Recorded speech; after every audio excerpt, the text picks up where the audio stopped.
We on? Okay, good. Well, hello everyone. Welcome to another episode of Collecting Elton. This one's going to be an informal one.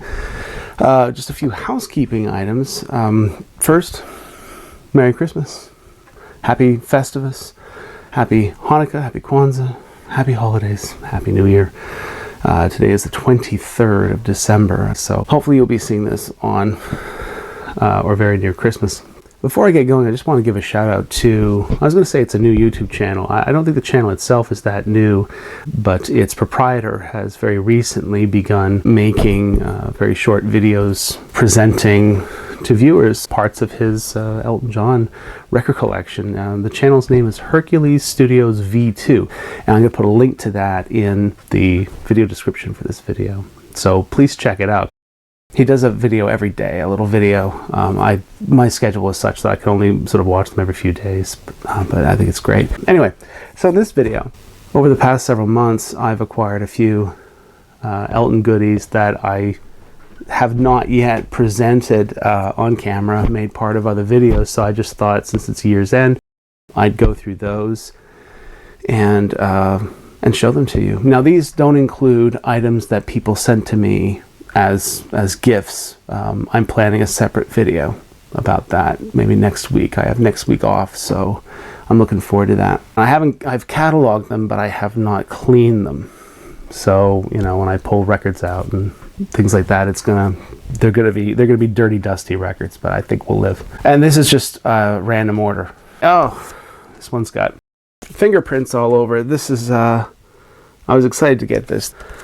This is the European, well, it was done at PRS Barn in Holland, and I think even though there were other European countries that pressed their own copies of this, I think that the Dutch copies of the very best of pretty much supplied the mainland European stock in 1990 and onwards. And this is a delightful 2 LP package. You know, I didn't really get my first copy until many years after it came out because it was never released in North America.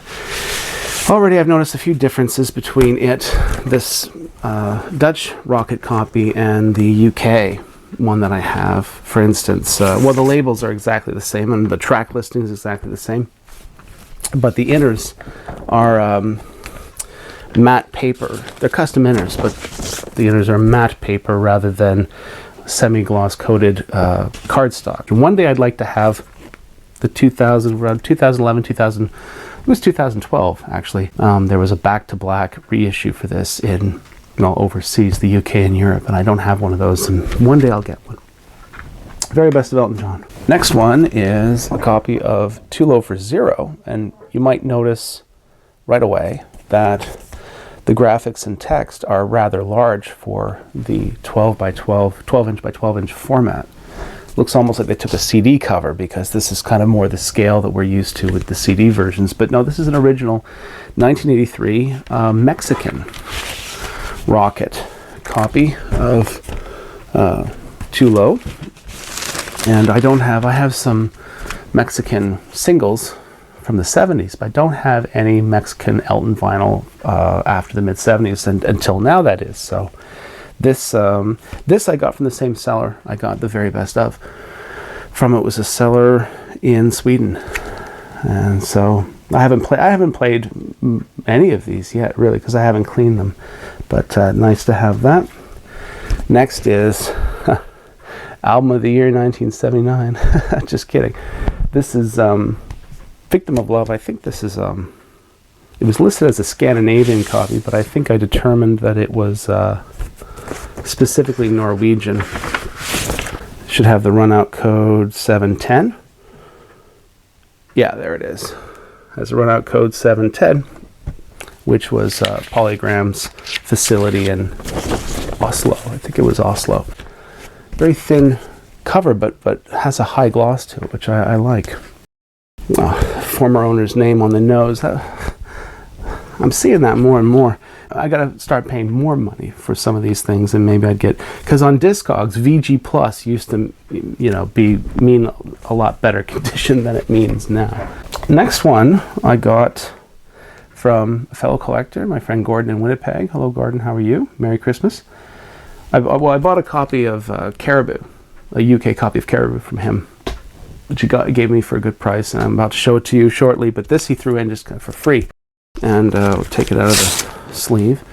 And it's the Italian vinyl issue of Lady Samantha, which has a very different cover than the 1980 UK vinyl reissue, and a very different cover from the 1974 cassette and 8-track issue. And it's basically Lady Samantha. Oh, I have cleaned this. There you go. I know it because once I clean them, then I always put them in the MoFi sleeves.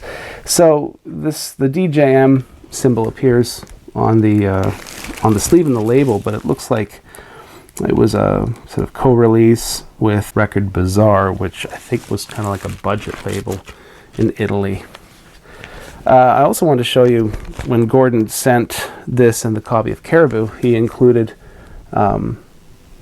sleeves, outer sleeves from Mr. Sound, which is a long since defunct franchise of music retailer here in Canada.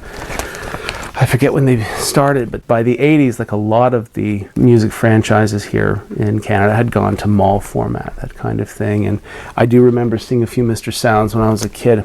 Interestingly, I never lived in a town that had one, so I'd always have to be in other towns to see one. But I do remember them. And anyway, and this is the copy of Caribou, Mr. Sound. And this is a 1980. I've cleaned this one too. This is a 1980 reissue, UK DJM reissue, and it has it's by 1980 it was on its third catalog number. It's DJM 22092, but the spine, and that's what the labels say on the record. I'm actually going to keep this out. The spine says DJH 20,439, which was, I think, its catalog number from late 1976, early 77 onwards. Beautiful sleeve, glossy, very glossy sleeve. UK style inner with the close cropped winking Eltons, as opposed to the shaded or vignette style, which was the MCA style. It's a pain getting this thing back in the sleeve. So worry about that later.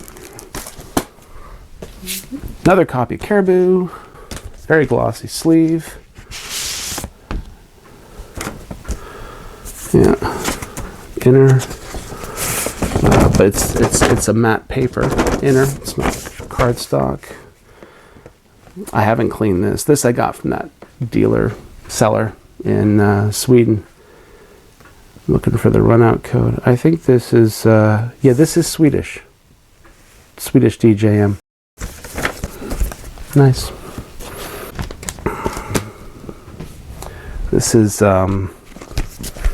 here and there. Now the outer sleeve is almost identical to the UK sleeve. I got when I got this, I thought initially it was a UK copy, but it's not. You take the inner out. It has a custom inner. You'll notice already that the gray is darker than the MCA sleeves, inner sleeves, and the UK DJM sleeves. And that's because this is a Dutch pressing, Dutch DJM. That's what the label looks like. Okay, this next one I've shown you before. And I'll just take it right out of the sleeve here. This is what had been stickered at the store in Amityville as a test pressing. And I said I was going to do a showcase short on this, and I still have it. And that's because it's turned out to be, it wasn't really a test pressing. And not only that, but the copy of this that I bought appears to have been incomplete. First of all, I said there was something very peculiar about the sleeve. In the video I did, the Elton Safari video I did for my trip to Long Island, you'll notice the sleeve has the familiar cover, but the back is completely white, and in this case it opens. And it's not some impressive gatefold design. It's completely blank, and then in this little envelope comes the record. Whoops. And it's a white label pressing. I said this wasn't really a test pressing. What is it? Well, Many thanks to my friend and viewer who I promised to anonymize when referring to him in my videos. Shortly after my Elton Safari video where I was in Massapequa and Amityville, he sent me an email saying, I don't think that's a test pressing. I think that's a promo. What you have there is an incomplete promo. And because he's got one. And like mine, his is just the sleeve and the record. But apparently there are copies of these that hit the market sometimes that also have, when you open it up, they have a single sheet sort of press release or promo info card here, and then other online catalogs refer to there being also some promotional photographs included in the package. I've never seen listings for either. I certainly believe my friend, though, and so in other words, this is not a test pressing at all. I should have figured it out because test pressings don't usually come in illustrated covers. It's a white label promo, but still, it's pretty cool. Okay, I'm going to speed it up. Another copy of Caribou. So far, I've shown you a UK 1980 reissue. DJM did I show you a Norwegian? No, sorry, I showed you a Swedish Caribou. I think this is the Norwegian copy. Again, a beautiful glossy sleeve, custom inner, and yeah, it's Norwegian. There's the run-out code 710. And what's interesting, even though this is DJM, and it is a 1974 copy, 74, 75, this was pressed, the run-out code 710, that was, see, the Polygram's fleet of record pressing facilities across Europe, UK and Europe. And 710 was the run-out code for the Norwegian plant. So this was pressed in Norway. All right, just two left, but these are pretty exciting. This one is yet another copy of self-titled Elton John, but I'm going to flip it over. You'll notice on the back we have a Mercury symbol and we have a barcode. And you're probably thinking, okay, Matt, so it's a 2016 reissue. What's the big deal? It's not. I would not have known about this copy had it not been for a viewer that left a comment earlier in the fall about this. And you recall, I mentioned in a video before, 2002, there was that Simply Vinyl edition, which I didn't think was all that good, which I don't even think had a gatefold sleeve. This one has a gatefold. This is from the same year, though. And it's on Mercury. I'll show you the label. So pressed in 2002. And it's very heavy. This has got to be a 180. And that's what the label looks like. Center label. And it was done in Germany. It was done at what would have by then been Universal, had been PRS 320, PRS Hanover, Germany. And was also the same facility. Actually, I don't think it was the same facility, but it was Polygram in Germany that in 1986 did one of the two issues that year on DJM of this album on compact disc. And what's interesting about this 2002 vinyl reissue is that they appear to have used the same tape, master tape, for this as they did the CD reissue, because this has, it's not the complete full-length nearly 5-minute version of 60 Years On, but on this you get the longer version, slightly longer, so it's the almost full intro. It just kind of fades in, and on this one you don't get the pause after the sort of drone intro and then the harp. On this one it cuts directly from the intro to the harp. So yeah, exactly the same as the 1986 West German DJM compact disc. So I think they used the same tape. I'm not sure if there's any digital in the chain for this one, but it's very possible that the master used for this one was an analog master. This could be an all analog. Could be all analog. All right, last one. 21-33. Okay.